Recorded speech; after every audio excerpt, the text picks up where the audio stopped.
What's up everybody, Ben here bringing you the second episode of Impostors 101. Now before we get started, just need to apologise about this being uploaded on a Wednesday. I know it's still uploaded, but still it's a little bit late because my initial plan for the series is to upload a video every Monday and Tuesday, so an actual episode. And then in between, like the Mondays and Tuesdays, the weekly gap in between, it's put up extras in between. So like for instance, I uploaded the Super Shredder video recently as well. But again, if you want them all in a separate playlist, so like all the episodes, all the extras, or if you want them merged in between, obviously let me know, because it's very much what the people want at the end of the day. I am a people person after all, you know, smiley face, how can I help you?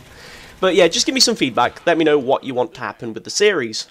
So in today's episode, we're looking at Fumigation. Now Fumigation is an objective-based game mode, in which relies on your team capturing points that are scattered around the map. Now there's 3 points to capture, but whatever you decide to capture, it's whatever you want to defend. So you can capture 1-2, 2-3, or 3-1. So in order to win in this game, what you have to do is you've got to capture 2 or more points to increase your percentage. Now if you have a look in the bottom left corner, you can see your percentage there. Now it starts off on 50-50, because obviously if it's one-sided, then that's a little bit biased to whatever side you're fighting for.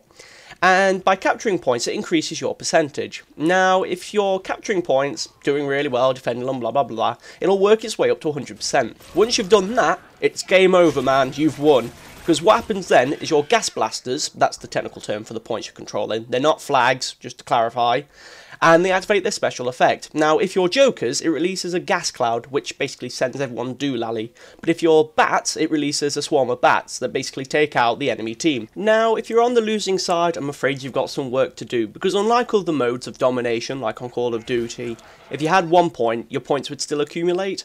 Not the case, I'm afraid, in this. You've got to make sure you've got at least 2 points, because if you've just got 1, nothing's going to happen, because it's based on like total control of the map, not just having 1 point and gaining points from it.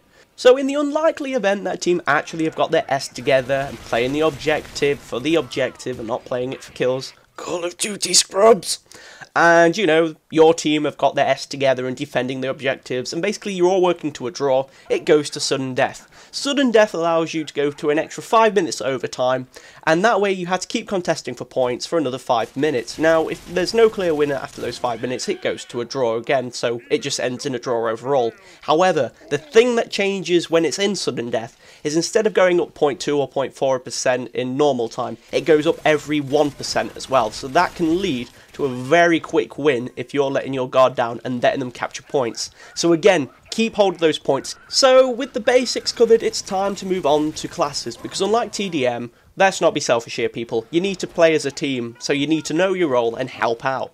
Now as you can see in the video, there's a lot of mighties, a lot of burlies running around the team and taking out those objectives. Now they're really good because A, they're capable of taking a lot of damage, and if you slap some body armor on them as well, they're a good solid wall to take a lot of damage, so it'll help protecting those objectives, waiting for backup. So definitely I'd say you've got to have some mighties or some burlies on your team, ideally with a couple of heavy machine guns, or you know, they can use an assault rifle. Just good solid walls to protect those objectives and hold those points. Now, as well as your offensive and defensive walls, you're going to need someone who's able to nip to places quickly, do some recon, see what the situation's like, and also while another point's being heavily contested, for instance number 2 typically is the biggest fight area and everyone's there and it's a choke point.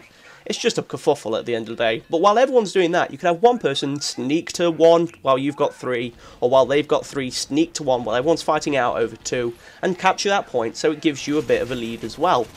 So typically you want people that want to run a bit quicker and are a bit more nimble, so you're looking at the speedy and nimble body types. Gadget wise, I'd probably say skate shoes, spring shoes, possibly gliders as well, something so it can get to objectives quickly.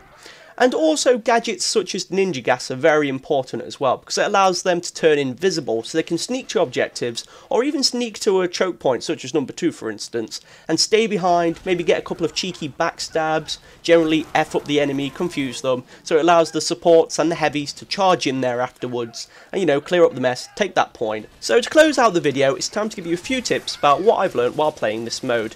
Now, we're going to get totally informal here. It's alright having someone dictate how you should do this, what you should do, but at the end of the day, you learn more from listening to what other people have learned while playing the game, you know, and adapting to their styles and taking it into your own. So, let's get totally informal. Shoes off, lounge back, have a stretch, listen up. First things first, play the damn objective, people. Come on now.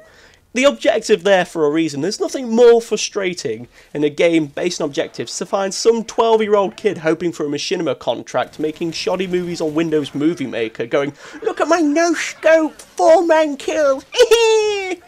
Seriously, kid, golf clap and get out the lobby. Literally play the objective. It's very, very rare you find the objective not being played in Gotham City Impostors, so shape up and do what you're supposed to do in this match. So the second tip I've got to give you all is try something a little bit different. That's what I said to her. No, I didn't. I'm so desperately alone. But yeah, you'll hear a lot of people making comparisons between Team Fortress 2 and Gotham City Impostors, which is fair enough, they're both very good class-based shooters.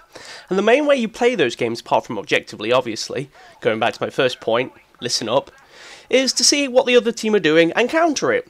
So really you've got to flip the coin. If they're all running heavies and stuff and very, very slow, run nimbles, and that way you can run around them, go to other objectives, and they won't get there in time. On the other hand though, if they are running all nimble body types, make sure you use heavies, because the nimble body type and the beanpole body type, not good at taking too much fire. So obviously if you're running around with a heavy machine gun, you're going to take them out very, very swiftly. Now, sometimes I find, while playing Fumigation, I'm not always good at attacking or defending, so at times like this, my final tip would be to run support and help your teammates out who are doing a better job. Don't be afraid to go on the back foot and just be the passive guy in the back healing your teammates and also helping them out. Now, there's ways you can do that. You can use rampages such as Eagle Eye, so you can see where the enemies are on the map. You've got Wolfpack that hides your enemies, so if they're trying to use goggles or like Eagle Eye, you hide them away. Basically everyone turns invisible. You've also got gadgets such as the dispensable health kit that heals your teammates, and also the motivator, which allows you to heal your teammates and also give them a defensive buff. So don't be afraid to take the back foot and just give backup to all your teammates while they're capping the objectives, because you still get points at the end of the day for helping them out. And it's good to know that they've got someone in the back healing them, so they can just keep doing what they need to do. So that's it everyone, that's Fumigation covered. Really good mode to play, not static at all. If you're also looking to get through a few levels of XP, it's definitely worthwhile doing as well, because capturing one gas blaster is 500 points of XP. You know, you can't complain at the end of the day. But that's about it for the video. Next episode, we'll be covering Psych Warfare, which is the third and final game mode you can play as well. Hope you enjoyed the video. Rate, comment, subscribe as always. Leave a comment. Let me know if you're planning to get the game, how you play it, tips and tricks you've learned as well, because, you know, I'm not MLG and it helps out everyone else watching the video as well. And yeah, just wishing you all the GG, everyone. See you next time.